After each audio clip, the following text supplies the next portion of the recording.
Hello friends எல்லாருக்கும் வணக்கம். நான் உங்க டேவிட் அன்பு. இன்னைக்கு நாம இந்த வீடியோல ஒரு இன்ட்ரஸ்டிங்கான ஒரு புது டாபிக் பார்க்க போறோம். என்ன அப்படின்னா, இந்த கார்ப்பரேட் இங்கிலீஷு அதாவது அட்வான்ஸ்ட் இங்கிலீஷ்னு நம்ம சொல்லுவோம். இந்த கார்ப்பரேட் இங்கிலீஷ்ல நாம அதிகமாக பண்ணக்கூடிய ஒரு சில தவறுகள தான் இன்னைக்கு நம்ம பார்க்க போறோம். அந்த தவறுகள நீங்க எங்கெங்க பண்ணுவீங்க அப்படின்னா, பேசும்பொழுதும் சரி, இமெயில், டாக்குமெண்ட் இந்த மாரி வர எல்லா இடத்துலயுமே பண்ணுவீங்க. ஏன்னா காலங்காலமா ஒருத்தங்க பேசியிருப்பாங்க. இல்லாட்டி அத வந்து உங்களுக்கு சென்ட் பண்ணியிருப்பாங்க. நீங்க அப்படியே என்ன பண்ணுவீங்க? காப்பி, பேஸ்ட், காப்பி, பேஸ்ட் இத தான் பண்ணியிருப்பீங்க. அப்படி பண்றதுனால அதில என்ன தப்பு இருக்கு அப்படிங்கிறத நம்மளால ஐடென்டிஃபை பண்ண முடியாது.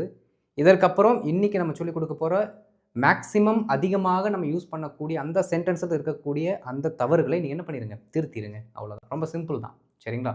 ஸோ வீடியோக்குள்ள போறதுக்கு முன்னாடி இந்த வீடியோ மறக்காம லைக் பண்ணிட்டு மத்தவங்களுக்கும் ஷேர் பண்ணுங்க. அட் த சேம் டைம் இதான் ஃபர்ஸ்ட் டைம் நம்ம வீடியோக்கு வந்திருக்கீங்கன்னா, நம்ம சேனல மறக்காம சப்ஸ்கிரைப் பண்ணிட்டு பெல் பட்டன கிளிக் பண்ணி வச்சுக்கோங்க. அப்பதான் நம்ம போடுற வீடியோஸ் உங்களை தொடர்ந்து வந்து சேரும். ஓகே. வீடியோ ஸ்கிப் பண்ணாம பாருங்க. அப்பதான் புரியும். நாம டிலே இல்லாம வீடியோக்குள்ள போயிரலாம். ஃப்ரெண்ட்ஸ் ஒரு முக்கியமான விஷயம். அடுத்த மாசத்துக்கான பேசிக் டூ இன்டர்மீடியேட் கோர்ஸ், அப்புறம் ஸ்பீக்கிங் மட்டும் இருக்கக்கூடிய கோர்ஸோட அட்மிஷன் ஸ்டார்ட் ஆயிருச்சு. இதில நீங்க ஜாயின் பண்ணணும்னு நினைக்கிறவங்க, இப்ப டிஸ்ப்ளேல ஸ்ட்ரீம் ஆயிட்டு இருக்க நம்பருக்கு நீங்க வாட்ஸ்அப் பண்ணுங்க. கோர்ஸோட டீட்டெயில்ஸ் நாங்க உங்களுக்கு சென்ட் பண்றோம். இப்போ ஃபர்ஸ்ட்டு ஒரு சில சென்டென்சஸ் பார்க்கலாம். காலங்காலமாக நம்ம சரியா தான் பேசிட்டு இருக்கோம் அப்படின்னு நீங்க அந்த லிஸ்ட்ல வரக்கூடிய முதல் ஒரு 6 வாக்கியங்கள் பாருங்க. Please do the same at your end. Please do the same at your end. அதாவது இதையே அதான் சேம் அப்படின்னு சொல்றோம். இதையே உங்களோட பக்கத்திலே நீங்க செய்யுங்க. உங்களோட அந்த பகுதியில நீங்க செய்யுங்க அப்படின்னு நம்ம சொல்றோம். ஓகே. உங்க பக்கத்துல அத செய்யுங்க. ஆனால் இந்த பர்ட்டிகுலர் சென்டென்ஸ் கரெக்டான்னு கேட்டா கிடையாதுங்க. Grammatically awkward. இப்போ இத எப்படி வந்து ஃபிக்ஸ் பண்ணலாம் அப்படின்னா, please do the same on your side அப்படின்னு சொன்னீங்கன்னா கரெக்ட். இது வேண்டாம். Okay. Please do the same on your side. Please do the same on your side. Okay. டக்கு டக்குன்னு என்னென்ன மிஸ்டேக்ஸ் இருக்குன்னு மட்டும் நான் சொல்லிக் கொடுத்துட்டு போயிடுறேன். ரொம்ப டீப்பா அனலைசிஸ் பண்ணிட்டு இருந்தோம் அப்படின்னா நமக்கு நிறைய கத்துக்க முடியாது. ஓகே. என்னென்ன மிஸ்டேக்ஸ் இருக்கு, அதை எப்படி ரெக்டிஃபை பண்ணலாம் நீங்க அத மட்டும் சொல்றேன். நீங்க நோட் பண்ணிட்டே வாங்க. பாருங்க. Please do the same on your side அப்படிங்கிற வார்த்தை யூஸ் பண்ணுங்க. Instead of using at your end. Okay. The next word next sentence. I will update you the details. This is very most and frequently used sentences in our corporate world. And you know, உங்க எல்லாத்துக்குமே தெரியும். அதிகமாக use பண்ணக்கூடிய sentence என்னது? I will update you the details. ஆனால் இது தப்பு. என்னடா சொல்கிற? தப்பா? Yes exactly. I will update you on the டீட்டெயில்ஸ்னு சொல்லணும். இடையில ஒரு ப்ரிப்போசிஷனை போடணும் நீங்கள். இது வரைக்கும் அப்படி போடலை அப்படின்னா இதுக்கப்புறம் போட்டுக்கோங்க. I will update you on the details. Okay. I will update you on the details after the meeting. Meeting அடுத்து டீட்டெயில்ஸ் என்ன பண்ணுறேன்? உங்களுக்கு அப்டேட் பண்ணுறேன் அப்படின்னு அர்த்தம். புரியுதுங்களா? I will update you on the டீட்டெயில்ஸ்னு சொன்னால் தான் கரெக்டு. யூக்கு அடுத்து இமீடியட்டாக இந்த பர்டிகுலர் நவுனை போட்டிங்கன்னா தப்பு. Okay. We discussed about the issue. We discussed about the issue. நல்லா கவனிக்கணும் நண்பர்களே. டிஸ்கஸ் அப்படின்னாலே ஏதோ ஒரு விஷயத்தை பற்றி தான், ஒரு விஷயத்தை பற்றி தான் அப்படின்னாலே டிஸ்கஸ் அப்படிங்கிற மீனிங் வந்துடும். அதனால அபவுட் வேண்டாம். டிஸ்கஸ் வந்து அபவுட் வரக்கூடாது. We discussed the issue. We discussed the issue. Okay.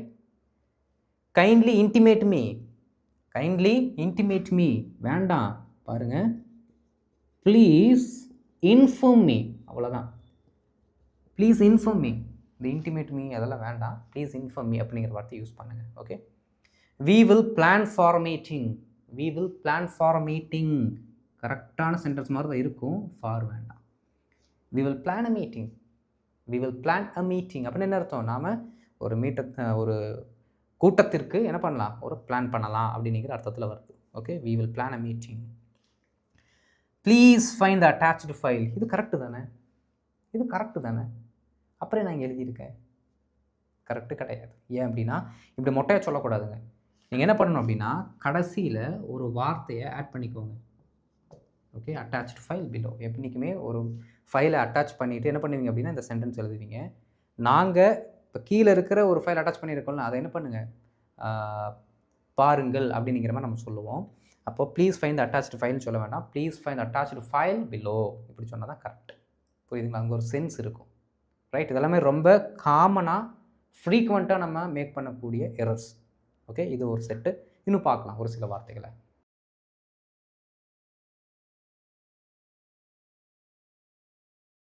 இப்போ அடுத்த செட் ஆஃப் எக்ஸாம்பிள்ஸ் பாருங்கள். சென்டென்சஸ். நண்பர்களே, இதெல்லாமே கரெக்டாக இருக்க மாதிரியே தெரியும். ஏன் அப்படின்னா எல்லாமே Indian English.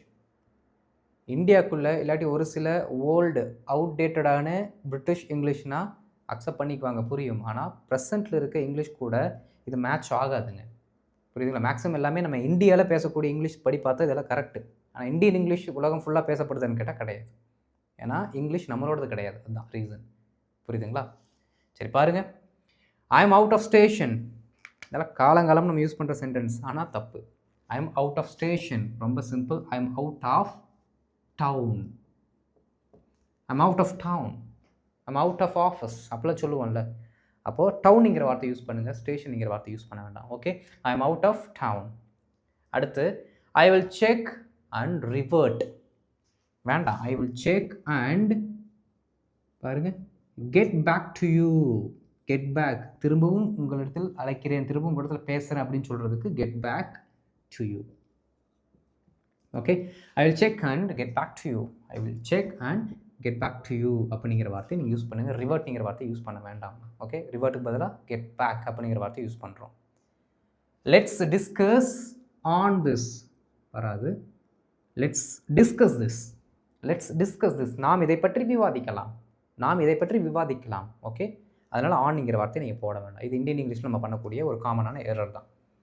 The task is under progress. எப்படி? The task is under progress. ஏதாவது சாலை பணிகள் நடந்து கொண்டிருந்தால் நீங்கள் அந்த வழியில் போகும்பொழுது என்ன போட்டிருக்கோம்? இந்த construction work is under progress அந்த மாதிரிலாம் போட்டிருப்பாங்க, நீங்கள் இந்த இடத்துல நோட் பண்ணியிருப்பீங்க. ஆனால் தப்பு. த டாஸ்க் இஸ் அண்டருக்கு பதிலாக இன் அப்படிங்கிற வார்த்தையை போடணும். In progress. The task is in progress. What about your task, what about your project அப்படின்னு யாராச்சும் கூட கேட்டாங்கன்னா, sir the task is in progress, sir my project is in progress அப்படின்னு நீங்கள் சொல்லணும். Okay, I completed the task yesterday night. வழக்கமாக சொல்லக்கூடிய sentence. I completed the task எஸ்டர்டேக்கு பதிலாக லாஸ்ட் நைட். இது வேண்டாம். Okay, I completed the task last night. I completed the task last night. We are facing issue. We are facing issue and issue. அவ்வளோதான். We are facing an issue. Sir, right now we are facing an issue. Right now we are facing an issue. இப்போ எங்களுக்கு ஒரு problem இருக்குது அப்படிங்கிறத நம்ம என்ன பண்ணுறோம்? We are facing an issue அப்படின்னு நம்ம சொல்கிறோம். An issue. Okay. There is a small problem. There is a small problem. இந்த சின்ன சின்ன ப்ராப்ளம்லாம் இருக்குது அப்படின்னு நம்ம சொல்லுவோம்ல, வராது, தப்பு. There is a பாருங்க few minor issueன்னு சொல்லுங்கள். இது வேண்டாம், மூணுமே வேண்டாம். Okay, there is a few minor issue. There is a few minor issue. எப்படி பண்ணணும்? ஸ்மால் தூக்கிட்டு few minor போட்டுக்கணும். Okay, there is a few minor issue. ரொம்ப ஸ்டாண்டர்டாக பண்ணக்கூடிய தப்பு, நம்ம கெத்தாக பண்ணக்கூடிய தப்பு. புரியுதுங்களா? அது என்ன பண்ணுங்கள், மாற்றிக்கோங்க. The report is not yet prepared. The report is not yet prepared. The report is not ready yet. இது வேண்டாம். ஓகே, இந்த மாதிரி தான் வரணும். The report is not ready yet. The report is not ready yet. The report is not yet prepared சொல்ல வேண்டாம். ஏன் அப்படின்னா அந்த எட்டுங்கிற வார்த்தை மேக்ஸிமம் சென்டென்ஸோட கடைசியில் தான் வரணும். அப்படி தான் நம்ம படிச்சிருக்கோம். அந்த வகையில் எடுத்துக்கிட்டால் கூட the report is not ready yetன்னு போட்டிங்கன்னா கரெக்டாக இருக்கும். ஓகே, இதெல்லாமே நீங்கள் அதிகமாக யூஸ் பண்ணக்கூடிய வாக்கியங்கள். ரைட், இன்னும் ஒரு சில சென்டென்ஸஸ் இருக்குது, நிறையா இருக்குங்க. ஆனால் இன்னும் ஒரு ஸ்லைடு மட்டும் சொல்லி கொடுக்குறேன். ஓகே, பார்க்கலாம்.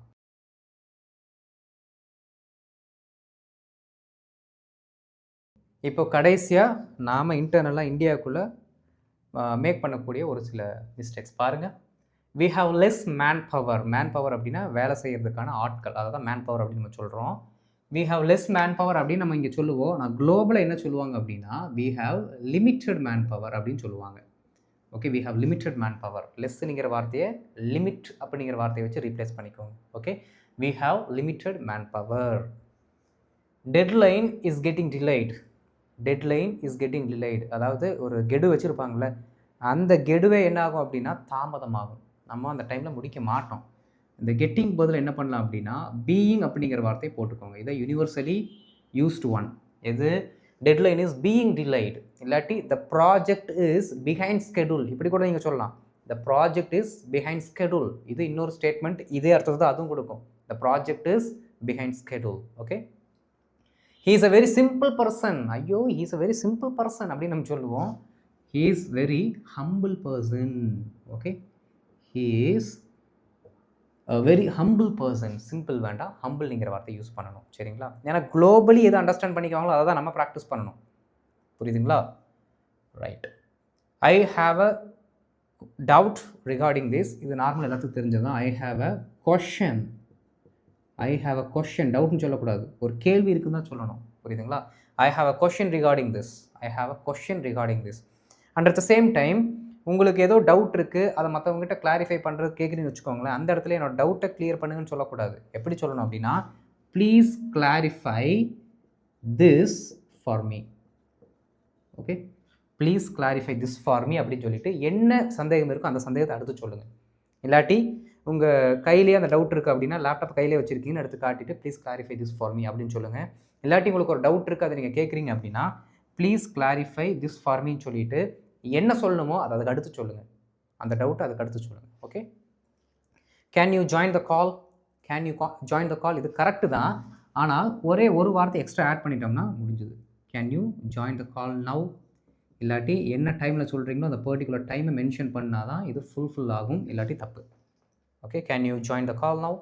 Can you join the call at 6 o'clock? புரியுதுங்களா? அந்த மாதிரி ஏதோ டைம் ஆட் பண்ணிக்கோங்க. We had a discussion yesterday. We had a discussion yesterday.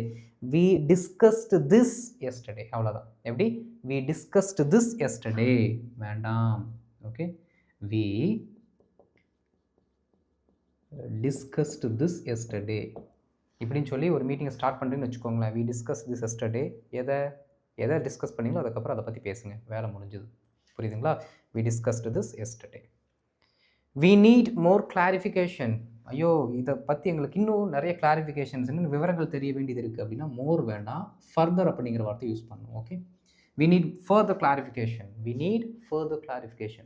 உங்களுக்கு இன்னும் விவரங்கள் தேவைப்பட்டால், if you need further clarification மாற்றிக்கணும். எந்தெந்த இடத்துல எல்லாமே இந்த ஸ்ட்ரக்சர் யூஸ் பண்ணுறீங்களோ எல்லா இடத்துலையுமே என்ன பண்ணிக்கணும், இந்த ரீப்ளேஸ்மெண்ட்டுக்கு இருக்கக்கூடிய வார்த்தைகளை போட்டு நீங்கள் என்ன பண்ணிக்கணும், மாற்றிக்கணும். சரிங்களா? he is my reporting manager. நம்ம ஊரில் தான் ரிப்போர்ட்டிங் மேனேஜரு, எல்லா மேனேஜர் தெருக்கு ஒரு மேனேஜர் அப்படின்னு பேர் வச்சுக்குவோம். ஆனால் globally he is my manager. that's all. he is my manager. okay, you don't need to say he is my reporting manager, he is my என்ன சொல்கிறாங்க, authoritative manager, he is my senior most, he is my senior. இது நிறையா இருக்குது, சொல்லிகிட்டே போகலாம். நம்ம ஃப்ரீக்வெண்ட்டாக பண்ணக்கூடிய தப்புகள் எல்லாம். ஓகே, பார்க்கலாம் ஒரு சீரியஸாகவே இந்த Indian English versus global English அப்படிங்கிற சீரியஸாகவே இதை நம்ம பார்ப்போம். சரிங்க, ரைட். இப்போதைக்கு நான் சொல்லிக் கொடுத்த எல்லாத்தையுமே கொஞ்சம் கொஞ்சமாக கரெக்ட் பண்ணுங்கள். All of a sudden you cannot change everything. By practice only that can be achieved.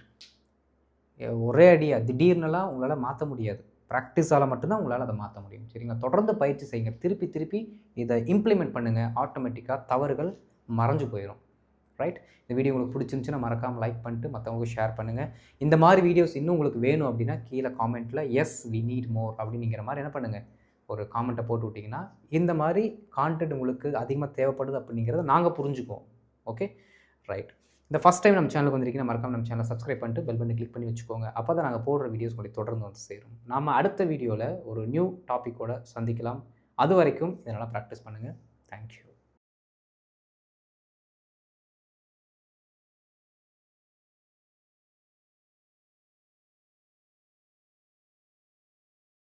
Thank you.